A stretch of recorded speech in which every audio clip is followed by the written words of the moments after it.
and it will open for them. And this Orca Fisher, this massive ship to the left of us, this has just come upriver. It's actually a Chinese vessel, and it's a chemical and oil carrying tanker. About 90 miles Belfast, for anyone who's interested in their military history. This is the largest battle cruiser ever commissioned by the Royal Navy. 11,500 tons of battle cruiser. A very impressive piece of machinery. First used during the Second World War. First fired its guns on the 6th of June 1944 in Normandy, what we call D-Day. The 6 forward-facing guns, or they could fire a 100-pound shell 14 miles, and they could do that 8 times a minute. That's a serious bit of kit. From here, the Horniman at Hayes, this is Hayes Galleria on the left, all the way up to London Bridge. That is in fact owned by the Royal Kuwaiti family, nothing to do with Britain anymore. And up there on the left, we have the Shard of Glass, the tallest building in Western Europe. If you didn't know, it's also got the fastest elevator. He was offered £2 million for his project, later. And he said no to the £2 million. He said, I'll have the penthouse suite. But they gave it to him, in fact. Now, he lived there for 2 whole years. And then he sold that flat for a reported £27 million.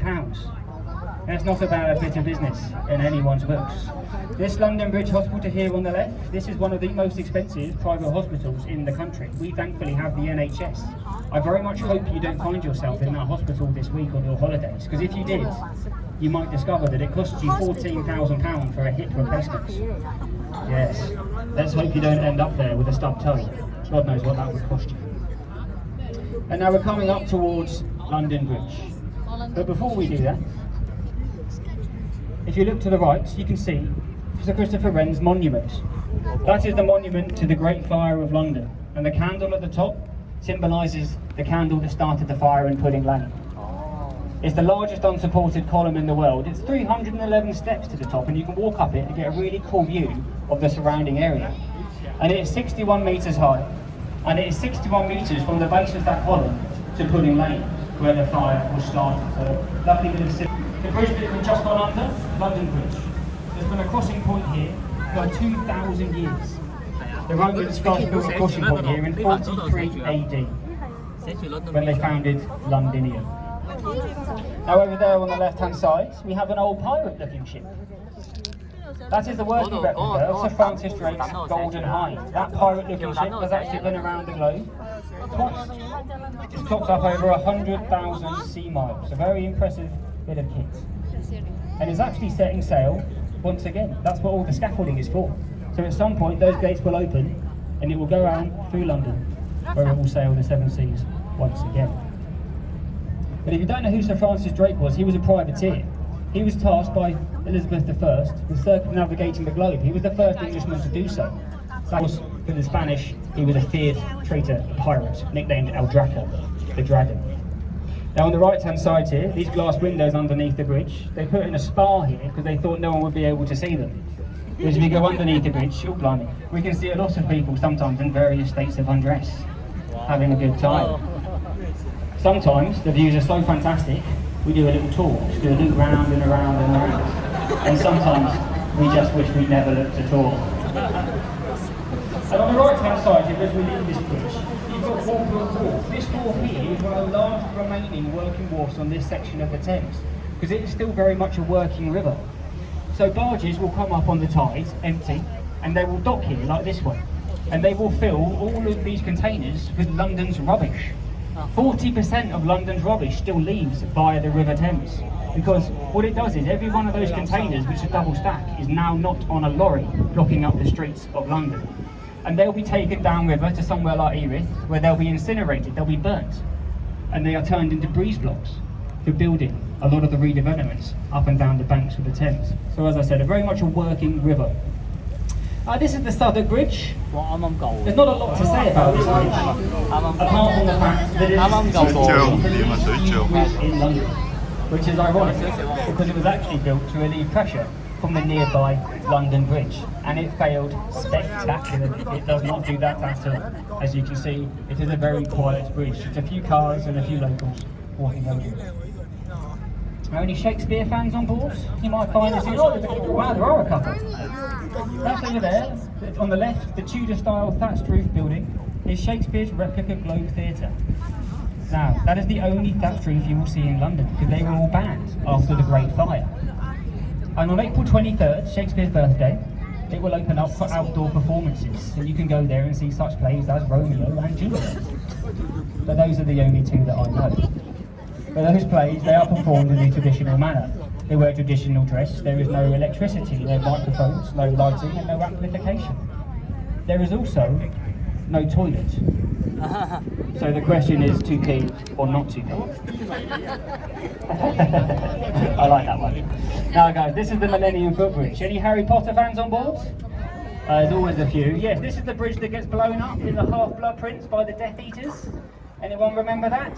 We call it the Wibbly Wobbly Bridge. Because although it didn't blow up, in the year 2000 when it was open, it was swaying violently from side to side.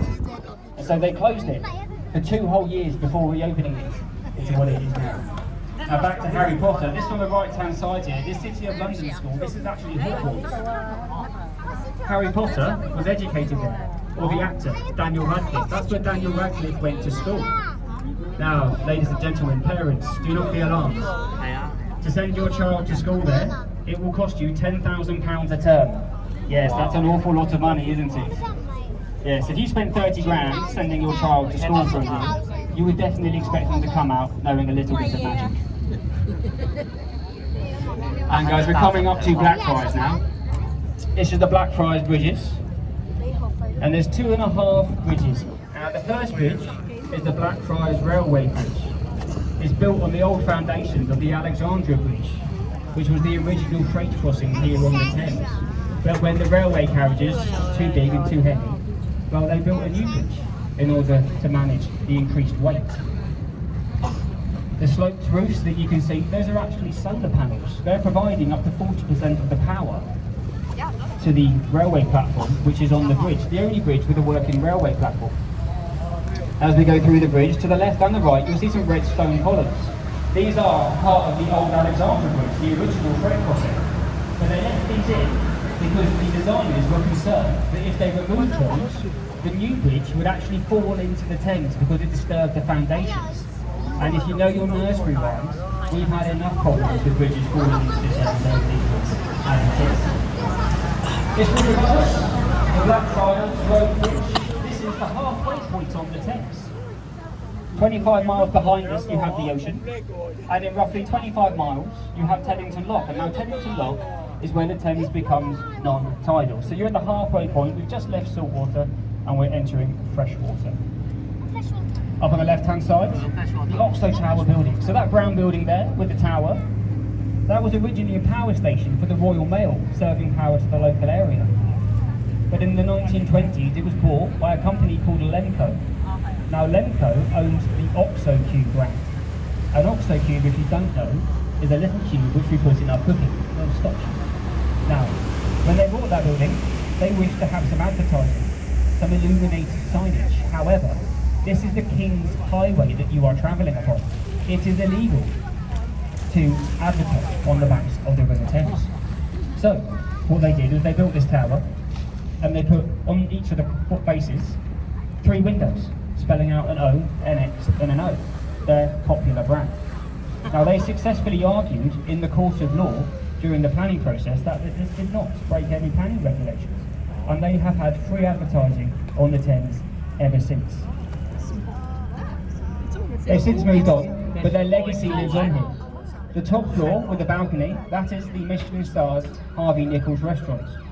But the flats below is the legacy that I speak of, because all those flats were actually left to affordable welfare housing here in London, which was a really good thing to do. Not a lot of companies would do that, so it's fair play to the Lemco Corporation. Now on the right hand side, you can see a couple of telephone boxes. You've got a red one, which everyone knows, and then there's a little blue one next to the lion's head there on the wall with the rings in its mouth. Now those were originally used for mooring, but they were actually used as part of a flood defence warning system. So policemen, the last remaining battleship from that battle. For the last 75 years it's been a livery company for the most tidal ranges in the world. And that is when we have the most amount of water coming in and out of London. Well guys, we're coming up towards the Waterloo Road Bridge. This is a very important bridge. It was my nan's favourite bridge. She was a South Londoner. This bridge is called the Ladies' Bridge. That's what they nicknamed it. That is because it's a self-cleaning slate. So on the rare occasion it rains here in London, this bridge will actually clean itself. As you can see on the front there, nice and clean, compared to the other side where it's very dirty. But not only does this bridge clean itself, but because it was built by women, it was the only bridge ever built on time and under budget. And it cleans itself. But not, yeah, round of applause. But also, what most people don't realise is that it's the longest bridge on the Thames as well. It's almost a quarter of a mile long. On the right-hand side, we have the iconic Savoy Hotel, the green roof with the flag on